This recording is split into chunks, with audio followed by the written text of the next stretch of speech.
शुरुआत होती है एक आदमी से जो कुछ लोगों से बच के भाग रहा था। ये लोग उससे चलने के लिए कहते हैं, लेकिन उस आदमी के लिए वो घर उसका नहीं था और ये लोग उसे रोकते रह जाते हैं। अब कहानी आती है आगे, जहां मित अपनी बेटी मे के साथ उसकी फैक्ट्री के पास बने घर में रहने आया है। दोस्तों, मित को अभी अभी प्रमोशन मिला है और उसे अपने हेड को साबित करना है, इसलिए ये लोग कुछ दिनों के लिए इस घर में रहेंगे। दोस्तों, यहाँ हम एक और आदमी को देखते हैं जिसका नाम है बॉय, जो मित के ऑफिस में उसके साथ काम करता है और यहाँ वो उसके साथ उसका सामान रखवाने आया है। वो घर की सफाई भी करवाता है, लेकिन जाने से पहले वो मित को एक बात कहता है कि मित अपने डॉग को गार्डन में खुला ना छोड़े, क्योंकि मित और उसकी बेटी ही वहाँ है जो थाई है। उस एरिया में मुस्लिम्स रहते थे और उन्हें डॉग पसंद नहीं आएंगे। दोस्तों, मित के घर के बाहर एक आदमी को देखते हैं जिसका नाम है हीम, जो बो को शांति से बैठाकर वहाँ से चला जाता है। दोस्तों, मित की वाइफ की एक्सीडेंट में डेथ हो गई है और मैं अपनी माँ की अस्थियों को एक जार में लेकर आई थी, जिसे वो एक जगह रख देती है। घर के अंदर जाने पे बॉय मित को ये भी बताता है कि पीछे का दरवाजा अक्सर अपने आप खुल जाता है,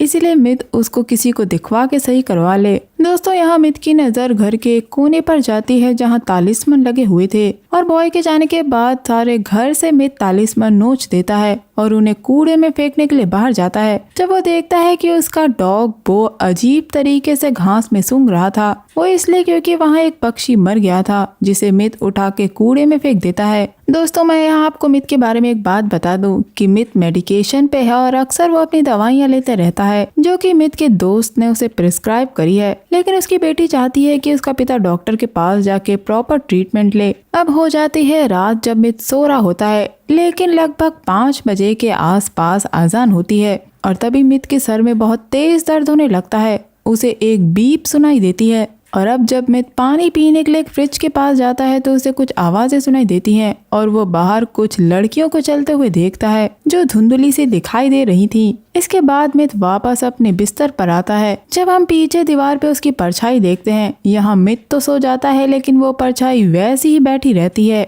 अगले दिन मित अपनी बेटी से बो को घर के अंदर लाने के लिए कहता है और फैक्ट्री के लिए निकल जाता है। यहाँ भी उसके सर में तेज दर्द हो रहा था, इसलिए वो अपने दोस्त से वापस दवाइयाँ मांगता है क्योंकि बाकी दवाइयाँ काम नहीं कर रही थी। उधर घर में मैं वापस स्टोर रूम में जाती है जहाँ उसने वो दवाइयाँ छुपा के रखी थी। वहाँ एक बॉक्स में उसे अपनी माँ की डायरी मिलती है और दोस्तों, यहाँ हम एक पिंजड़ा देखते हैं जिसमें पंछी तो नहीं था, लेकिन फिर भी उसके अंदर से पंछी के पंख फड़फड़ाने की आवाज सुनाई देती है। इसके बाद में स्कूल की तरफ निकल जाती है और बीच रास्ते में वो खाना लेने के लिए रुकती है, जहाँ उसे वापस हिम दिखाई देता है और वो मे को देख रहा था मानो वो उस पर नजर रख रहा हो। तभी यहाँ एक और लड़की आती है जो कि है या और खुद को मे से इंट्रोड्यूस करती है और ये दोनों साथ में स्कूल जाते हैं। हम देखते हैं कि इनकी अच्छी दोस्ती हो जाती है, जिसके बाद हम वापस फैक्ट्री का सीन देखते हैं जब मित के पास उसका बॉस आता है और इसी ने मित को प्रमोशन दिया है और अब वो चाहता है कि मित अपने आप को प्रूव करे, जिसके लिए उसे ओवर टाइम करना होगा। और दोस्तों, यहाँ मित को पता चलता है कि उसी फैक्ट्री में हिम भी काम करता है। मित यहाँ समझ गया था कि हिम उस पे नजर रखे हुए है। उधर घर में हम एक कुर्सी को हिलता हुआ देखते हैं और घर में हलचल होने लगती है और तेज हवा बो के पास से होके गुजरती है। और जब मित काम से घर वापस आता है तो उसे पता चलता है कि किसी ने उसके डॉग बो को जान से मार दिया है। ये देखकर मित और उसकी बेटी दोनों ही टूट जाते हैं क्योंकि फैमिली के नाम पे यही उनके साथ था। मित जब घर के अंदर जाता है तो देखता है कि पीछे का दरवाजा अपने आप खुल जाता है, जिसे वो वापस बंद कर देता है। मित अपने डॉग बो को दफनाना चाहता है, लेकिन मैं अपने पिता से कहती है कि अगर वो चाहे तो मंदिर डॉग्स का अंतिम संस्कार करते हैं। लेकिन मित ना तो इंसान ना ही किसी जानवर के लिए मंदिर जाना चाहता था। दोस्तों, यह साफ दिखाई देता है कि मित की पत्नी के मरने के बाद मित ने मंदिर जाना छोड़ दिया है। तभी मित के पास वहाँ रह रहा एक आदमी मारन आता है, जो उसे बताता है कि वो पास में ही रहता है और उसकी वाइफ ने उसके लिए करी बनाई है। यह आदमी मित से उसके घर को ब्लेस करने के लिए कहता है और इसके लिए वो इमाम की हेल्प मांग सकता है। यहाँ मित मान से पूछता है कि क्या वहाँ के लोगों को डॉग से कुछ प्रॉब्लम है, लेकिन मान बताता है कि ऐसी कोई बात नहीं है। मित को घर को ब्लेस करवाने को कह के मान वहाँ से चला जाता है और घर के अंदर आके मित उस करी को कूड़े में फेंक देता है क्योंकि वो करी उसे बहुत गंदी लग रही थी। मित काफी गुस्सा था। उसे लगता है कि वहाँ रह रहे लोगों में से किसी एक ने उसके डॉग को जहर दे के मार दिया और उसका पूरा शक हिम पर ही था क्योंकि जब से ये लोग आए हैं वो उन पे नजर रखे हुए है। अब रात में हम मे की आंटी को घर आता देखते हैं, जो मे को अपने साथ ले जाना चाहती थी ताकि वो मे के पुराने घर में रह सके। दोस्तों यहाँ में पता चलता है कि वो पुराना घर मित और एन का था, लेकिन क्योंकि वो जमीन एन के पिता के नाम पे थी और अभी तक उन्होंने वो घर मित के नाम पे नहीं किया था, इस बात से मित काफी गुस्सा था। यहाँ दोस्तों एक और बात पता चलती है कि एन के पिता मित से नाराज हैं, क्योंकि उनका मानना है कि मित की वजह से ही उनकी बेटी की जान गई थी और मित ने उस दिन शराब पी रखी थी। जबकि एक्सीडेंट के बाद पुलिस ने भी मित का टेस्ट लिया था और टेस्ट में कुछ नहीं पाया गया था। तभी हम देखते हैं कि आंट के बेटे को वही पिंजरा मिलता है, जिसे ये देख के सभी लोग हैरान थे। और तभी मित को ऊपर से किसी के भागने की आवाज सुनाई देती है, लेकिन वो आवाज सिर्फ मित को ही सुनाई दे रही थी। यहाँ मे की आंटी उसे अपना कार्ड देकर चली जाती है। तभी मित बाहर हिम को देखता है, जो उसके गेट पे कुछ लिख कर वहाँ से भाग जाता है और मित उस लिखे हुए को मिटा देता है। अब फिर से मित की नींद खुलती है। यहाँ मित के पीछे एक काली परछाई को देखते हैं। सुबह मित अपनी बेटी से वापस अपनी दवाइयों के बारे में पूछता है, जब उसकी बेटी एक अच्छे डॉक्टर को दिखाने के लिए कहती है। और मित को देखकर लग रहा था कि वो कई रातों से ठीक से सोया नहीं है। रास्ते में जाते वक्त मित को हीम दिखाई देता है। मित अब जानना चाहता था कि हीम पिछली रात उसके घर के पास क्या कर रहा था। हीम का कहना था कि वो डॉग को दफनाने में उसकी मदद करना चाहता था, लेकिन आखिर हीम को कैसे पता कि मित का डॉग मर गया है। हीम का कहना था कि उसे मार ने बताया है, लेकिन मार ने हीम को कुछ नहीं बताया था। पर मित चाहता है कि हीम उसकी और उसकी बेटी को अकेला छोड़ दे। यहाँ हीम मित से कुछ अजीब सी बातें कर रहा था। साथ ही साथ वो सोलेमॉन, बेबीलोन ऐसी बातें कर रहा था जो मित के बिल्कुल भी समझ में नहीं आती। यहाँ इन दोनों में झड़प हो जाती है और मान उसे रोकता है। अब फैक्ट्री में जाने पे मित के सर पे वापस दर्द शुरू हो जाता है और ये सब उसका बॉस देख रहा था। काम से वापस आते वक्त मित को हिम जाता हुआ दिखता है, जिसका वो पीछा करता है और देखता है कि हिम कुछ लोगों के साथ शराब पी रहा है। ये देखने के बाद मित अपने घर वापस जाता है और देखता है कि घर में लाइट नहीं है। मित अंधेरे में सीढ़ियों के नीचे से अपनी बेटी को जाते हुए देखता है और जब वो ऊपर जाता है तो उसका डॉग बो खड़ा था, जो एकदम से शैतानी रूप ले लेता है और मित पे अटैक कर देता है, जिससे मित नीचे गिर जाता है और तभी लाइट आ जाती है और उसकी बेटी उसे संभालती है। यहाँ मित देखता है कि उसके पैर में चोट आ गई थी। अब दोस्तों अगले दिन हम देखते हैं कि मित की बेटी उसे उसकी दवाइयाँ दे देती है। दोस्तों वहाँ के लोगों ने इन दोनों को एक इवेंट पे इनवाइट किया था और मैं वहाँ के लोगों से फ्रेंडली रहना चाहती है, क्योंकि कुछ वक्त तक इन्हें इस घर में ही रहना था। लेकिन मित ऐसा बिल्कुल नहीं चाहता, क्योंकि उसके कुत्ते को किसी ने जहर दे के मार दिया था और साथ ही साथ शराब को उनके दरवाजे पे लटका दिया था। हालांकि ये लोग इस घर से जा सकते हैं, लेकिन मित के पास अब बिल्कुल पैसे नहीं बचे हैं। रात में हिम जब प्रेयर करके बाहर आता है तो एक आदमी उससे मित से दूर रहने के लिए कहता है। वहाँ के लोग नहीं चाहते कि हिम दोबारा कोई बखेड़ा खड़ा कर दे। जिसके बाद हम हिम के घर का सीन देखते हैं,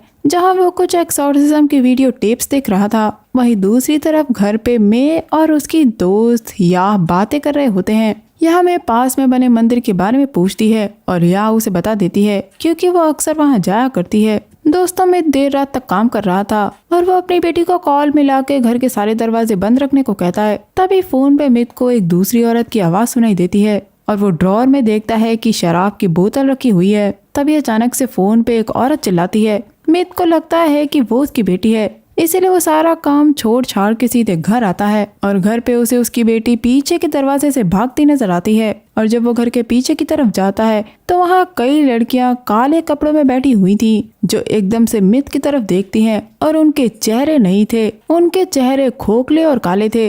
ये देख के मित घबरा के पास में ही पानी में गिर जाता है। तभी उसकी बेटी आके उसे संभालती है। अगले दिन हम घर में किसी काली आकृति को घूमते हुए देखते हैं। अगले दिन मैं अपने पिता के साथ सर्कमसिशन सेरेमनी में जाती है, जहाँ मैं देखता है कि कुछ लोग गाय को बुरी तरह काट रहे होते हैं। तभी वहाँ के लोग इन्हें खाने पे इनवाइट करते हैं। यहाँ मैं देखता है कि हीम को इनवाइट नहीं किया गया है और इसके बारे में वो वहाँ के एक आदमी से पूछता है। साथ ही यहाँ के लोगों से ये भी पता चलता है कि हीम साउथ में कुछ पढ़ने के लिए गया था, लेकिन कोई नहीं जानता कि वो क्या पढ़ने गया था। दोस्तों साउथ की तरफ की कंडीशन बहुत खराब थी, लेकिन हिम एक रिलीजियस आदमी था, जिसके बाद काले जादू ने उसका ध्यान खींचा और लोगों का मानना है कि साउथ में जाके उसने ब्लैक मैजिक सीखा। साथ ही उसने वहाँ गन चलाना भी सीखा, क्योंकि दोस्तों वहाँ लोग काम करने के लिए जाते थे।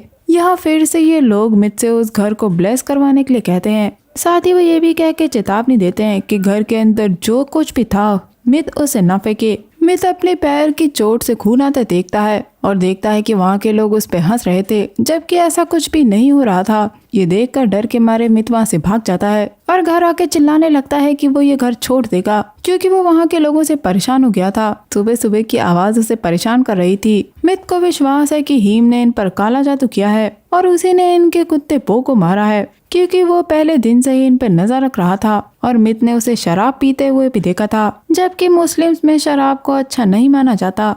यहाँ वो अपनी चोट अपनी बेटी को भी दिखाता है, लेकिन मेरे को कोई चोट नजर नहीं आती। इनके आपस में बहस हो रही थी और हिम दूर खड़ा ये सब देख रहा था। यहाँ मैं कहती है कि वो जल्दी नया घर ढूंढ लेंगे, लेकिन तब तक के लिए वो एक मंक को लेकर आएगी जो उस घर को ब्लेस कर सके। लेकिन इन सब के बाद मित को डॉक्टर को जाके दिखाना होगा। इसके बाद हम देखते हैं कि कुछ मंक्स इनके घर पर आते हैं और वो पूजा पाठ करते हैं, जिसके बाद वो वहाँ एक पूजा स्थल बना देते हैं। हेड मंक पहले घर पे एक नजर डालते हैं और फिर मित पर। रात में हम पूजा स्थान पे काले धुएं को देखते हैं और उसके नीचे की जमीन हिलने लगती है। तभी प्रेयर्स होती है और मित को तकलीफ शुरू होती है और उसी समय मित दीवार पर एक परछाई को देखता है, मानो कोई फांसी पे लटका हो। अगला सीन फैक्ट्री पर जाता है, जहां मशीन में आग लग जाती है, जिससे कुछ वर्कर्स को चोट लग गई थी। इस हादसे के बाद मित का बॉस उससे उस शराब की बोतल के बारे में पूछता है और इसी वजह से उसे काम से निकाल दिया जाता है। दूसरी तरफ हमें मंक से पता लगता है कि जो इविल मे के घर में है वो काफी खतरनाक है।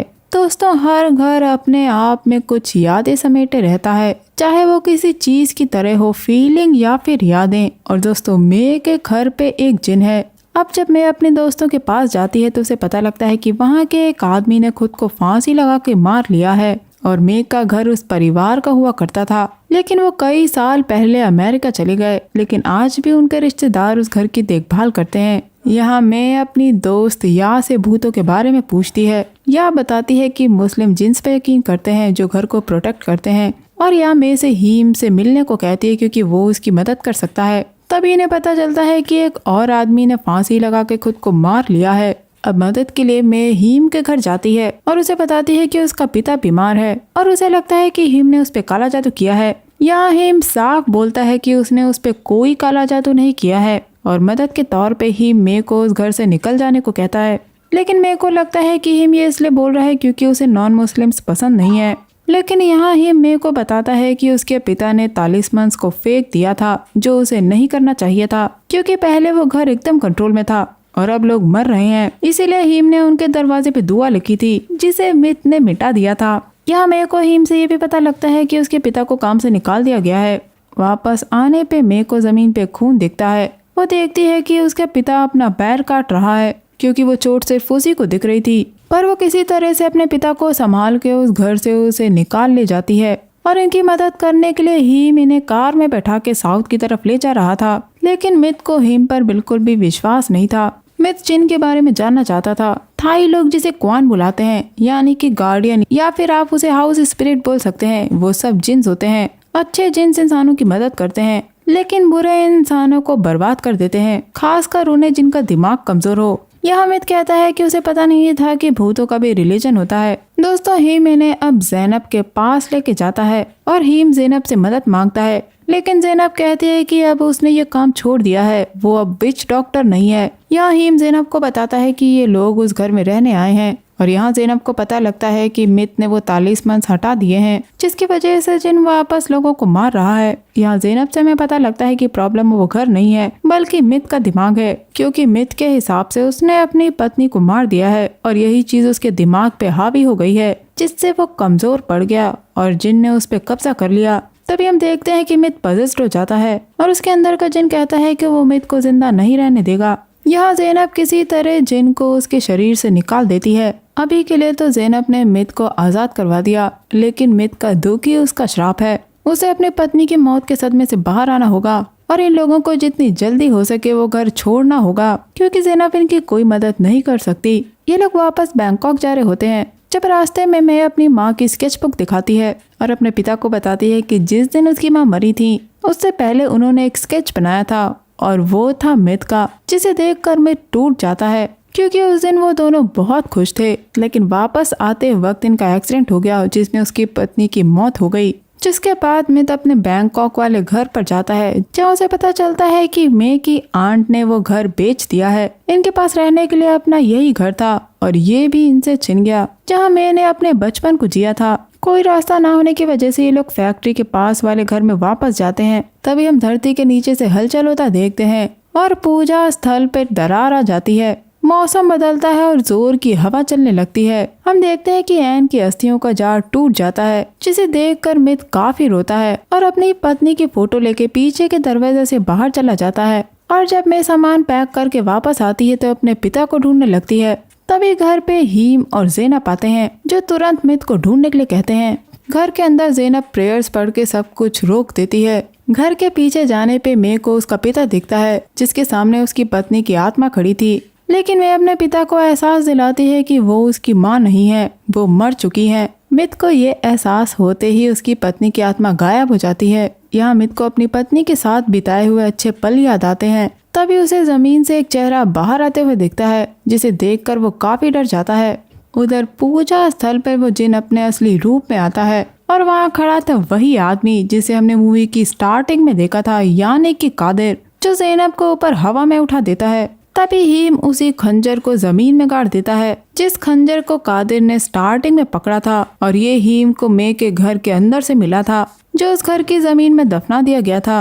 वो सीधे हीम के पास आता है, लेकिन वो उस पर अटैक कर पाता उससे पहले ही हीम कुरान पढ़ने लगता है और कादिर गायब हो जाता है। जहाँ पूजा स्थल था उसके नीचे से ही इन्हें कादिर की हड्डी मिलती है, जिसे ज़ेनब अपने पास रख लेती है, क्योंकि दोस्तों कादिर ज़ेनब का ही एंसेस्टर है, जिसे वो अपने साथ साउथ ले जाएगी। और एंड में सब कुछ ठीक हो जाता है।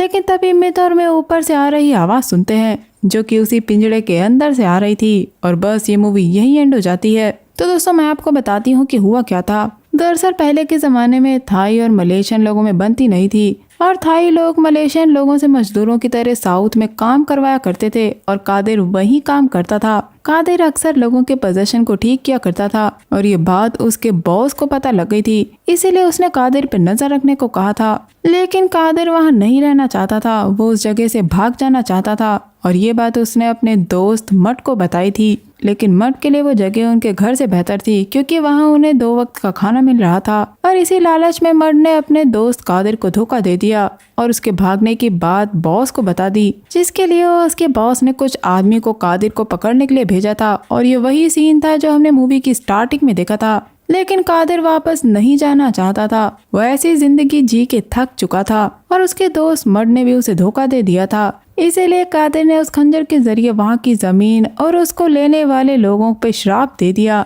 कि जो भी उस जमीन का मालिक होगा, यानी कि नॉन मुस्लिम, वो हजारों साल तक चैन से जी नहीं पाएगा। जिसके बाद कादिर पकड़ा गया और उसका सर काट के उसे मार दिया गया। ये देखकर मड को काफी बुरा लगा, क्योंकि मड कादिर का दोस्त था, इसीलिए उसे स्पेल्स पढ़ना आता था और इनका बॉस चाहता था कि मड कादिर के कर्ज को रिवर्स कर दे। लेकिन मड इसके लिए तैयार नहीं हुआ। उसने बॉस और उसके लोगों को मार डाला और कादिर को दफनाने के बाद उसके कर्ज को रिवर्स करने के लिए उसने एक और स्पेल पढ़ा। जब ये बात थाई लोगों को पता लगी तो उन लोगों ने इन लोगों को झील में डुबा के मार दिया और वापस से शामन लाए ताकि वो और स्पेल पढ़ सके। इसी तरह उस जमीन पे स्पेल बाय स्पेल काफी कर्ज लग गए, जिसका सबूत था वो पिंजड़ा, जिसमें मड ने कादिर के स्पेल को दबाने के लिए एक और स्पेल पढ़ा था। और उस घर के ओनर ने एक मुस्लिम लड़की से शादी करी थी और वहाँ की हॉन्टिंग्स रोकने के लिए उन लोगों ने उस घर में तालिस्मन लगाए थे, जिसके बाद उन लोगों ने वो घर छोड़ दिया था। और जब तक मित ने उन्हें नहीं निकाला था सब कुछ अंडर कंट्रोल था। तो दोस्तों ये था मेरा movie explanation Thai horror movie the Cursed Land को लेकर। उम्मीद करती हूँ आपको ये वीडियो एक्सप्लेनेशन पसंद आया होगा। आप मुझे बताइए कि आपको ये एक्सप्लेनेशन कैसा लगा। मैं मिलूंगी आपसे अगले वीडियो में, तब तक के लिए अपना बहुत ख्याल रखिए। Stay safe, keep hunting, lots of love.